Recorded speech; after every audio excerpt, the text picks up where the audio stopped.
Assalamualaikum warahmatullahi wabarakatuh. Perkenalkan, nama saya Nur Mutmainah Ariyanto dengan NIM O1A1201202 dari kelas B. Pada video kali ini, saya akan menjawab pertanyaan UTS Biokimia tentang metabolisme karbohidrat dan metabolisme lipid. Pertanyaan pertama yaitu jelaskan istilah dari beberapa istilah berikut. Yang pertama adalah glikolisis. Glikolisis adalah suatu proses yang menghasilkan perubahan satu molekul glukosa menjadi dua molekul pirufat. Proses ini dapat berlangsung bahkan di dalam sel yang paling sederhana dan tidak memerlukan oksigen. Yang kedua adalah glikogeneolisis. Glikogeneolisis adalah lintasan metabolisme yang digunakan oleh tubuh. Glikogeneolisis juga merupakan reaksi pengubahan glikogen menjadi glukosa. Yang ketiga adalah glikogenesis. Glikogenesis adalah glukosa yang dapat langsung digunakan untuk pelepasan energi ke dalam sel atau dapat berperan sebagai substrat untuk glikogen sintase. Yang keempat adalah metabolisme. Metabolisme adalah segala proses reaksi kimia yang terjadi di dalam tubuh makhluk hidup, mulai dari makhluk hidup bersel satu hingga yang memiliki susunan tubuh kompleks seperti manusia. Dalam hal ini, makhluk hidup mendapat, mengubah, dan memakai senyawa kimia dari sekitarnya untuk mempertahankan hidupnya. Yang kelima adalah katabolisme. Katabolisme adalah reaksi pemecahan atau pembongkaran senyawa kimia kompleks yang mengandung energi tinggi menjadi senyawa sederhana yang mengandung energi lebih rendah. Dan yang terakhir adalah anabolisme. Anabolisme adalah suatu peristiwa penyusunan senyawa kompleks dari senyawa sederhana. Nama lain dari anabolisme adalah peristiwa sintesis atau penyusunan. Contohnya adalah fotosintesis. Pertanyaan kedua yaitu buktikan bahwa proses metabolisme glukosa secara aerob menghasilkan energi lebih besar dibanding dengan anaerob. Tahap awal metabolisme konversi glukosa menjadi energi di dalam tubuh akan berlangsung secara anaerobik melalui proses yang dinamakan glikolisis. Proses ini berlangsung dengan menggunakan bantuan 10 jenis enzim yang berfungsi sebagai katalis di dalam sitoplasma yang terdapat pada sel eukariotik. Inti dari keseluruhan proses glikolisis adalah untuk mengkonversi glukosa menjadi produk akhir berupa pirufat.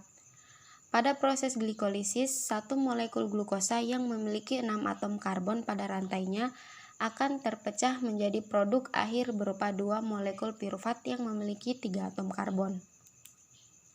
Proses ini berjalan melalui beberapa tahapan reaksi yang disertai dengan terbentuknya beberapa senyawa antara lain seperti glukosa 6-fosfat dan fruktosa 6-fosfat.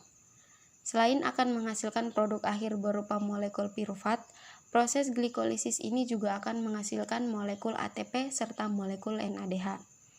Molekul ATP yang terbentuk ini kemudian akan diekstrak oleh sel-sel tubuh sebagai komponen dasar sumber energi.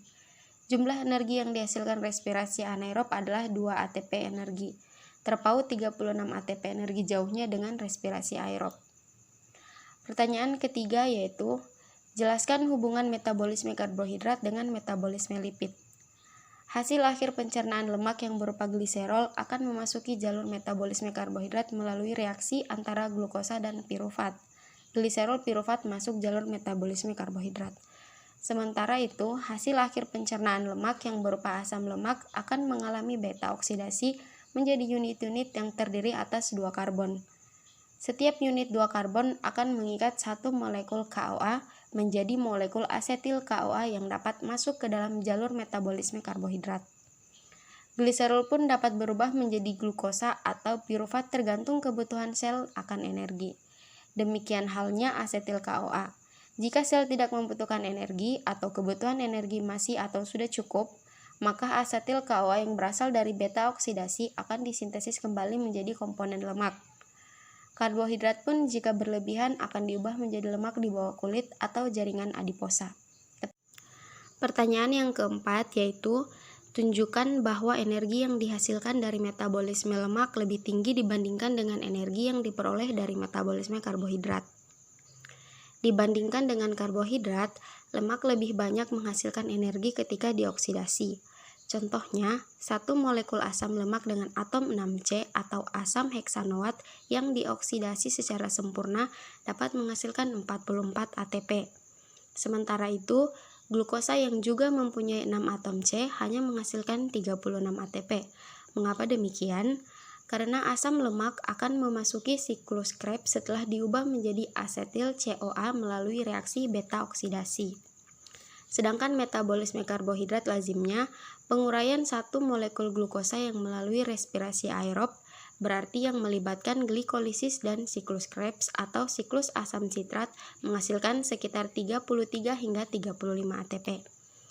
Pemecahannya antara lain penguraian anaerob melalui glikolisis menghasilkan 8 sampai 10 ATP. Respirasi aerob melalui siklus Krebs menghasilkan 25 ATP. Pertanyaan yang kelima yaitu, sebutkan penyakit yang terkait dengan gangguan metabolisme karbohidrat.